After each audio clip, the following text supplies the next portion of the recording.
Please Kumar, please જે હોય હવે જો. તો કુમાર પછી પાણી બાણી પીધું. હાલો મમ્મી.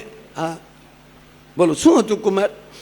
મોમ 15 દી પહેલાં હું જાન લઈને આવ્યો ને ત્યાં કે હા કુમાર અમે ત્યાંની વિદાય લીધા, પણ તમે જાનને એટલી બધી સરસ હાચવી, તમે એટલા બધા હાચવતા હતા, મને અત્યારે ખબર પડી તમે શું કામ હાચવતા હતા.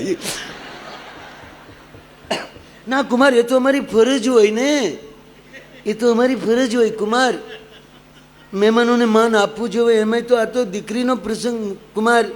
કે પણ વાત સાચી, પણ જ્યારે અમે વિદાય લીધા તમારી દીકરી ગાડીમાં બેસી ગઈ, હું ગાડીમાં બેસી ગયો, કાચ ઉતરેલો હતો, તમે બારીમાં જે કોણી મૂકીને મારા માથા ઉપર હાથ ફેરવતા હતા કે કુમાર ધ્યાન રાખજો.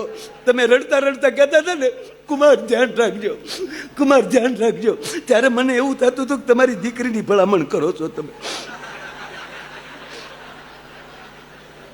મને આજ 15 દી પછી આજ ખબર પડી તમે મને કહેતા હતા કુમાર તમારું ધ્યાન રાખજો, અમારું વાવાઝોડું ત્યાં આવે છે, કુમાર તમારું ધ્યાન રાખ.